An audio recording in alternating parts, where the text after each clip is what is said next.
Hello everyone, David Lee here. I had a great opportunity to interview Julie Stern, a learning facilitator and a best-selling author who has been a leader in the conceptual understanding approach and now has taken the approach to a whole new level with Krista Ferraro, Kayla, Duncan, and Trevor, Aleo. Julie and Kayla also created a course called Learning That Transfers, Endorsed Educator, that I had the pleasure of completing and truly recommend taking. Here are the timestamps of the interview. I hope you enjoy it.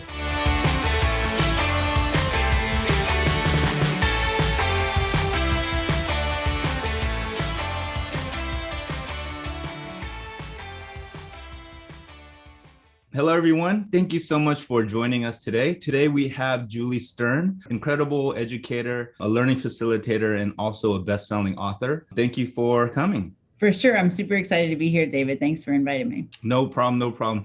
Can you just kind of tell us a little bit about yourself and your background in education? Sure. I'm originally a secondary social studies teacher. That's sort of how I came into the field. And I also came into the field a bit non-traditionally in that it was experiential education. So in Washington, D.C., using the city of Washington, D.C. as a classroom. So kids would come from all over, mostly the United States, but some from all over the world, to learn about civics, to learn about U.S. government, to learn about U.S. history. And they would stay in a hotel for usually about a week. And so I was called like a workshop leader, and we would take them on buses. We'd mix them up so that they're meeting kids from all over the world or the country. And then we would do like a lesson on the steps of the Lincoln Memorial. That was my first sort of entry into teaching. And then of course I went into the classroom after that. But it was, that always stayed with me of just experiential learning, making learning come to life. How can we use everything that we can to make sense of the world? And that was quite a long time ago, at least a couple decades that when I first started. And so now just to see how much authentic learning and you busting up the classroom walls is now kind of mainstream. I'm leaning back to that first experience that I first came into. And then, over time, so I started working as a social studies teacher, and eventually I started training other social studies teachers. I shouldn't say eventually, because actually I started training other teachers when I was in graduate school. I was only 24 or 25 years old. So I have been working with teachers longer than I've actually worked with students. I've worked with more teachers than I have worked with actual students in the classroom. And so it's almost like now my passion is educators. Right. And helping them to, do the best for students. And so I started working with teachers across content areas and across grade levels 6 through 12 in 2007. So that was when I really had to say, okay, I have to relearn the science, the math, all the things that I forgot from when I was in high school or college, because I was supporting teachers across grade levels. And then my husband joined the Foreign Service, and that's what sort of took me internationally. That's how I met you. I feel like in all these teachers across the world, we started traveling and living abroad. And so I started working with a school that was nursery, 2 years old through grade 8. So that was a huge learning experience for me there, because I was always secondary. And then I have my own kids, which if people know me who are watching this video, you probably know my kids, because I use them in my workshops to sort of illustrate what I'm trying to say from the lens of a very young child. And so now I feel like I have this breadth of experience for all different subject areas, all different age levels, all over the world. And so it's just been such a great, fun journey. Wow, that's pretty incredible. And just hearing the start of your career or your journey, you're already just right from the start, the connection of real world, but also training teachers as well. That's pretty cool that you just started right away. That's pretty unbelievable. When I started working, it was called the Close-Up Foundation. It still is called the Close-Up Foundation. I started working. The goal was empowerment. The goal was to have students be informed, active participants in a democracy. And so I also always had that lens. I wasn't trying to teach them about American history. I was trying to use American history to have them care about the political process. And Wow. there were this team of 4 people that were called TEDs, Training and Educational Design Specialists. And I just remember when I first started, I was probably 21, thinking that is my dream job. Like that, Wow. somebody who they just sit around and think and write lesson plans and give those lesson plans to teachers. I was like, that's awesome. And so when I was I left there, I went to teach in New Orleans, where I'm from in Louisiana.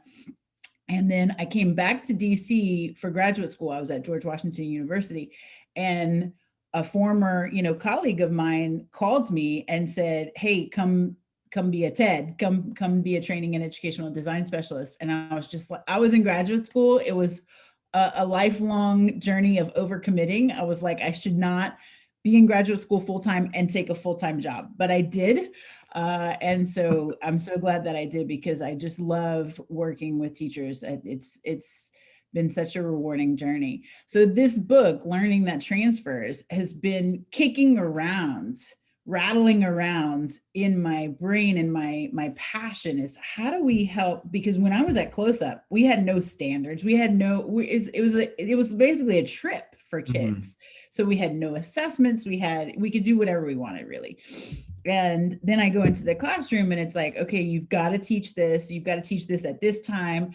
The students will have this big high stakes test. If they don't pass the test, like everybody's in trouble. All of those things. It was so jarring, the difference, and how it felt so limiting when you are working in an environment, especially with testing and all of those things. So it became my mission to say, okay, we can't change the standards. We can't change the standardized test. I mean, we can work to try and solve that. But what can we do that's within our control? How can we take what it is that somebody's deemed as the most important things for kids to learn by grade level, by age, by discipline, and have it come to life, have it empower kids, have them transfer their learning to the real world. And so I got this cohort of people. I think my co-author, one of my co-authors, Trevor, Aleo, Krista Ferraro, who's been writing with me for a long time, and Kayla, Duncan, who are amazing. I knew this was such a huge project. I needed a team. Like, there was no way I could sit by myself and write it.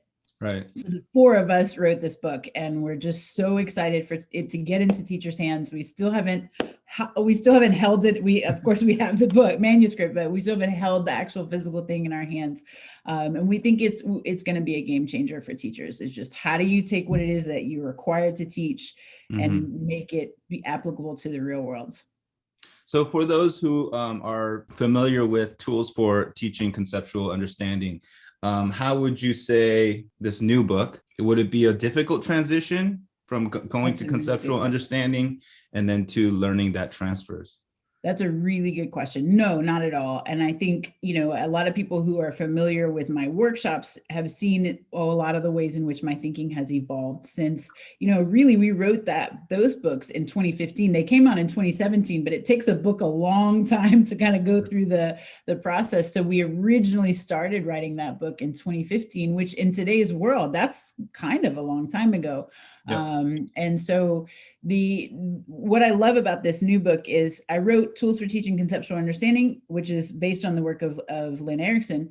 And then I wrote Visible Learning for Social Studies, of course, based on the work of John Hattie. And this new book is somewhat a synthesis and another step forward of both concept-based and visible learning. So how do we, Hattie, Fisher, and Fry have this triangle of surface, deep, and transfer levels of learning, that students do need a surface level facts and skills and things like that. But then how do we get them to deep? And when we get to deep learning, that's when students can transfer to new situations. So we base the ACT model, acquire, connect, transfer, somewhat based on Hattie's triangle of surface, deep, and transfer. And that triangle is in Tools for Teaching Conceptual Understanding. So all of my books, even if they're part of different series, they all have a very similar message. They're all going in the same direction. And I think, it's really the next step. I think it's the next level of curriculum design. When I first took your course, Learning That Transfers, I was blown away because I understand the importance of concepts, and I understood how important it is for students to understand the relationships between these concepts. But the whole dissimilar and real world transfer, if you could explain that a little bit more, for me, these really cool learning experiences that I design, and the big part that I really enjoy is the why. Like after you learn all these concepts and after you learn the relationships between these concepts, what is the why? What do you do with all this information? And learning transfer, that's where learning transfer comes in. Can you talk a little bit about dissimilar transfer? Sure. So what we're really trying to do is point student attention to the deeper structural patterns of how the world is organized. And so any field, any hobby can be somewhat boiled down to these most fundamental elements that we call concepts. And so what we're trying to do with the acquire, connect, transfer model is simply help teachers to look at a new situation and say, what are the most fundamental aspects of this new situation? So for design thinking, of course, empathy is enormous. Like empathy is, of course, design, and even thinking, you know, all of those words are enormous, but I love that you can't have design thinking without empathy.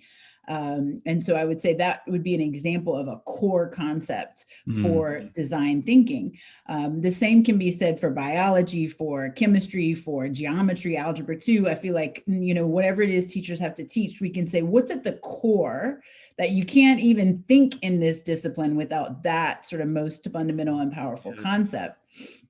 And so what we're trying to do is train students to look at a new situation and see that, or apply that. And so what we've done with this, what you're referring to, is what we call the unit storyboard. And we have this database with close to 300 free examples from teachers. Yours is in there from all over the world. But it's, you know, help students acquire understanding of those core concepts, help them connect them in one situation, and then help them do a similar transfer to a situation that's quite similar to that. What we're trying to do is build a culture of transfer, not say, let's wait until the end, or let's just hope kids can apply whatever it is they're learning in this space to their future lives. But we're building in a unit 3 minimum opportunities for students to apply their learning to a new situation. And so the similar transfer is like baby steps, and then dissimilar. My colleague Kayla Duncan says, oh, dissimilar is always a showstopper sometimes with teachers because they're like, I don't get it, because that's in a spectrum and it's however you interpret it. So you could say, if you're an English teacher, you could say, okay, we're reading dystopian fiction, and, you know, similar transfer would be from one dystopian fiction novel to another dystopian fiction novel. And then dissimilar could be like a novel that's maybe in a different genre, or maybe a dystopian movie as opposed to the novel. You know, you could think about it like that. But some people, if your listeners look at that database, will see some people went way far off with the dissimilar transfer, which I think is exciting. I think is something that there's so much potential here. For instance, you know, we based all of this is based off of research. So we're not, you know, none of it is like we just made it up. But we love this book called The Medici Effect that's looking at the Medici family that sort of spawned the Renaissance in medieval Europe. And how did they do it? Well, what they did, one of the things that they did, they're a banking family, but how did they do it? They invested in poets talking to architects, talking to scientists, talking to, you know, mixing all these different disciplines. And when you mix all these different disciplines, you mix in the Medici Effects, he says, you mix the concepts of all these different disciplines, and that's how you get something extraordinary. Wow. So he talks about like a Swedish chef with, I want to say maybe a Thai background. So he's mixing Thai food with Swedish food, like as a chef, and he's been wildly successful. He talks about, this one is so crazy, but he talks about how an architect in, I want to say Zimbabwe, had to design a building that was not going to have air conditioning in Zimbabwe, and figure out how to design the building to stay at a cool temperature year round. Right. What did he do? He studied termites, because termites have this, the design of how they design their mounds allows for air. So the concepts are airflow, design, temperature, wind, all of those things are the concepts. And so he designed this building in Zimbabwe that kind of looks like a termite mound. I mean, it's beautiful, actually, with these sort of round pieces where the wind can be funneled into and maintain the building at a pretty good temperature. So what can termites tell us about architecture? It's through concepts that we're able to do that. And so some teachers, like the poem example, go real safe, like from one situation to another. But some teachers are like, no, I want to challenge myself. So I want to give a quick example, because I know your storyboard is kind of science based. There's a group of biology teachers at the International School Manila, and they were talking about evolution, natural selection, those types of things, what makes some species survive over other species, adaptation, all of those things. And they were like, let's really blow it up. What can we do for this dissimilar transfer? And so the thing they thought of is memes. Why do some memes multiply and survive and some memes do not? Yeah, how cool is that? So crazy. I think it's really neat to have some teachers sit down, and it's not an expectation. So when I'm working with schools and teachers start to get nervous, I say, wait until your comfort level is there. And It may never get there, which is fine. But what we're doing every time that we sort of apply our learning to a new situation, often subconsciously, we're thinking through concepts. Right. We're sort of going to that abstract commonality to apply it to a new situation. And so what we're trying to do is train teachers first, to then train students to look at a situation and say, I see gravity, I see force, I see motion. Like I'm seeing these things, even if I'm looking at a termite mound or whatever, that students are able to sort of see those things.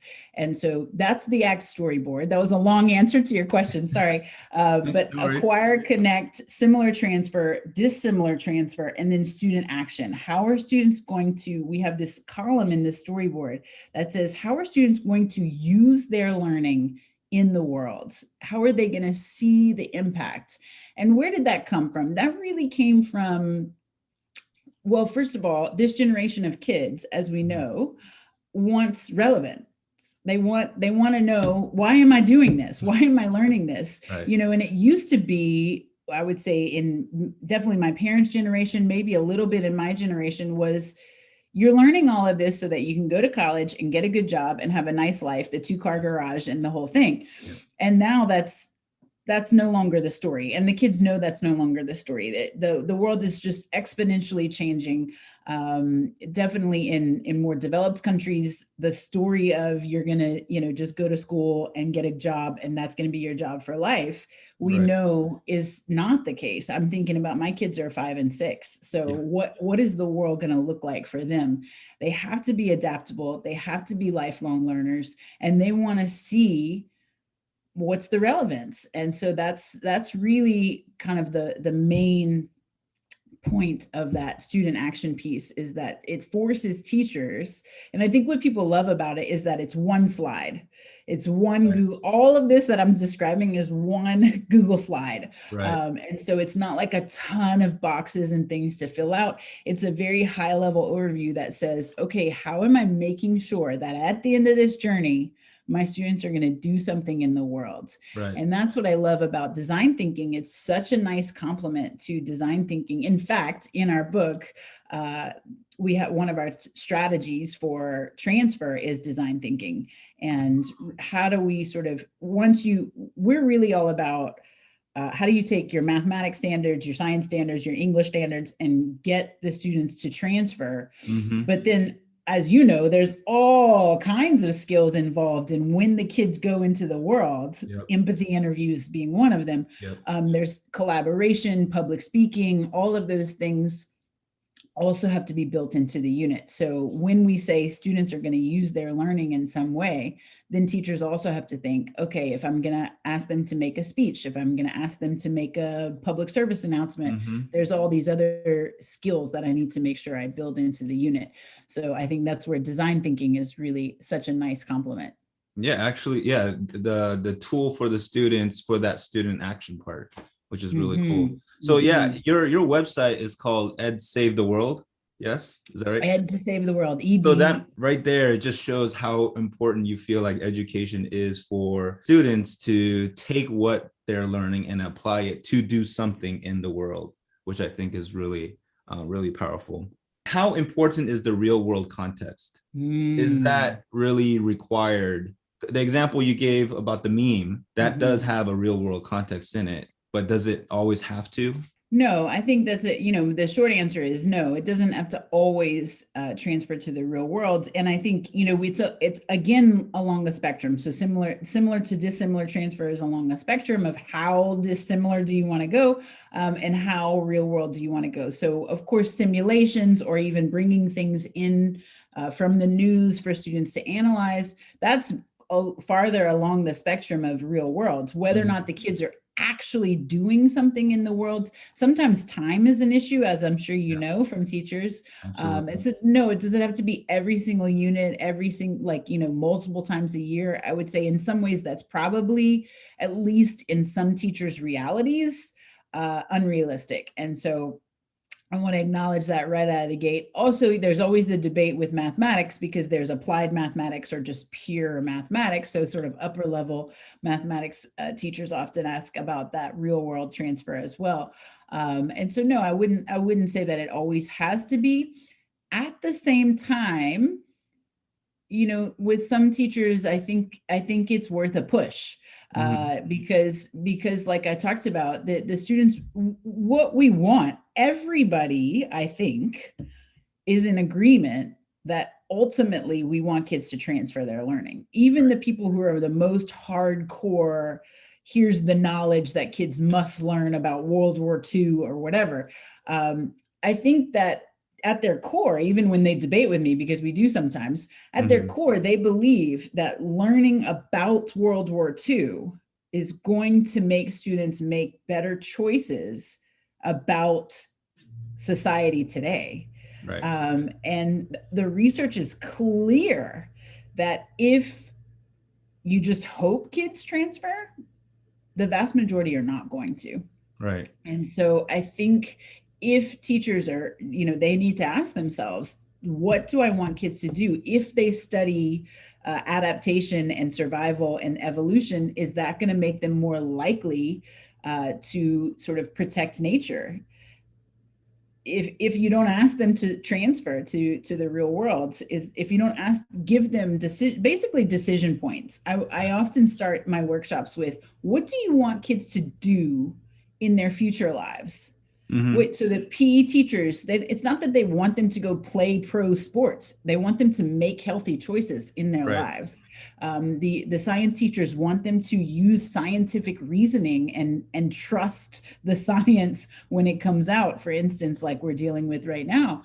The math teachers want students to use quantitative reasoning in their daily lives. And so, you know, that's kind of often where I start is, what do you want kids to do in the future? It's not that you want them to remember all the names and dates and battles and quadratic formulas and, you know, things like that. You want them to use sort of the larger purpose of your discipline in the world. And so if you build that into your curriculum, you're increasing the likelihood that the students will be indeed able to use what it is you're teaching them in their lives. And so that's kind of the idea, is not, does it have to be, but I would sort of turn your question into another question, which is, what is your ultimate goal for your students? Right. And if it is indeed that they use their learning in their future situations, then we have to explicitly teach that. Wow. Yeah, I totally agree. When you said that was your dream job of designing those experiences, I kind of had that background as well. When I first started teaching, I would make these lesson plans, these unit plans, and I would have fun doing it. And I'll tell my colleagues, and they just thought that was so weird. And I made videos about how educators are designers. We design these That's right. experiences. So, and everything you explained right now, this teacher has to take that role, but it's daunting. And so my last question for you is like, what suggestion or advice do you have for them to take that next step, to think that way, so that not only are you concentrating on making sure they gain those standards, but also thinking about their experience and their learning journey, and all that transfer is making sense into that ultimate student action, kind of like your storyboard. What's advice or suggestions? That's a great question. And I think my answer to that question has evolved over time. I think right now, my feeling, my push is try to look for the deeper structural patterns of every situation. And so once you do that, that's when everything clicks and everything makes sense. And so, I give some quick examples that I give about my own children. So I see it with my own children. We were sledding because we live in Washington, D.C. It was very icy a few weeks ago, and we were sledding, and my son's sled wasn't going. And I said, Alex, you have the string is underneath the sled. That's why it's not going. And he stands up. I don't know where he learned this, because I didn't teach this to him, but he's 6 years old. He stands up and he goes, friction. Like he knew that the string has this big handle on it and it causes friction. And that's why the sled's not going to go. So that's a concept. Another example from my other son, when he was 4, he was playing with a hula hoop and he says, Mom, do you know that the moon is like the Earth's hula hoop? And he says to me, because it orbits, because that's the concept, orbit. Yeah. And so the idea is like, whatever it is you teach, teachers probably already do this, especially secondary teachers, if they're really passionate about their subject, but even elementary teachers, like language arts. I read Mo Willems to my kids. So Elephant and Piggy, all of those things. And I see the concepts. I see the ways in which Mo Willems uses punctuation. He uses humor. He uses even insecurities that Elephant and Piggy have. So like that's a concept, insecurity, belonging, friendship, love, admiration, all of those are concepts. And so in our daily lives, if we can just look at a news story, if we can look at a cool video, an image, and think, what's the concept underneath there? That's when teachers sort of see what I see when I look at the standards. Because when I look at the standards, it's very different what goes through my mind than when I started, when I was 23 years old, and so really, I think that's the first step, I would say, is just when you're looking at a new situation, try to think, what concepts do I see in this new situation? And then everything will open up to you, because then you can go from natural selection to memes, because you're sort of seeing the world through this lens of the deeper underlying structure, sort of below the surface of whatever the situation is. Right. That relates to what you say about novices and how they see things, concepts separately. That's Is that kind of what you're talking about with the expertise in middle school? I think novices see superficial features and don't quite go deeper to the concepts. And then when you get sort of intermediate, you can see the concepts, but you're not quite sure how they're related. And then when you get to expert, you can look below the superficial features, see the deeper concepts, and see how they're all connected and how they're interacting. It's somewhat of a shortcut to expertise. When we teach students to acquire, connect, and transfer their learning, I don't want to say hack or shortcut, because I don't think learning is that simple. However, it sort of points student attention to those deeper structural patterns and trains them to move past the superficial features and go to the deeper structural patterns. Even our most diehard, historians, all of those people, when at first they say, whoa, this concepts and concept base kind of comes with this assumption that like the facts are going to go out of the window and we're not going to be intellectually rigorous and we're going to be all loosey goosey and kids can discover whatever they want to discover. And once they spend at least an hour with me, I think they're like, oh no, this is legit. Like, this is not loosey goosey. This is intellectually rigorous. It honors the core elements of every single one of the disciplines. It really honors kids' prior experiences, like those quick examples I gave you of my own kids. Like, they understand force and orbit in their own lives. Right. So how can we sort of connect to that? So I think once even the most diehard teachers who at first, when they hear the word concept, are like, no way, spend some time really working through it. They're like, okay, this is legit. This honors the disciplines. It's intellectually rigorous and really fun for kids. Yeah. And I wonder the rigorous part when they learn from you, because when you're transferring into another situation, the students are kind of forced to relearn it through another perspective, another lens. And so that requires them to ask questions and go through that inquiry process as well. So yeah, I mean, and then that's another set of facts. So it's actually, I would say, it is more rigorous. Yeah. It is indeed. And, I think that's both, all of my books kind of start with, let's reorient kids to what it means to learn. It's not yes, no, do I know it? Do I not know it? It's how deep do I know it? How wide do I know it? How refined do I know it? And so that's why, the learning transfer, the storyboard is linear, but actually we have, I'm sure you've seen, we have these cycles where we ask this conceptual question, we go through one context and we answer it. Then we go through another context and we answer it. Then we go through another context and we answer it, because we're amplifying our understanding and we're interrogating our understanding. When we go to a new situation, we don't say, yep, I was right.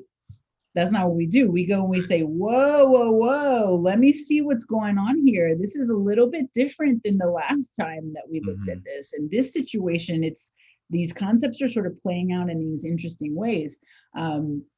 So yeah, for sure. I think you're talking about, it's both deeper and it's wider if we are indeed doing this dissimilar transfer. And so I think it really focuses teachers' attention. And I think where we gain time is kids stop forgetting. So often we know that we taught something and they've already forgotten it. And so I feel like that's where we gain a lot of time, is that the students start making their own connections. Teachers always tell me, Julie, I introduced a unit and it's March, they're connecting it to a unit that we did in October. And I'm like, yes, that's what the students will do when we sort of teach them those deeper structural patterns. They're able to see that. And this is like, I've had kindergarten teachers tell me that. So it's not like age-based, where kids are connecting to things that they did in prior units. It's like giving kids a language for their curiosity. So when they look at a new situation, we want them to look at a new situation. We don't want to say, we're not talking about that today. We want to say, okay, you're interested in this book, you're interested in this YouTuber, you're interested in something that's happening on the street or in your yard. What concepts do you see there?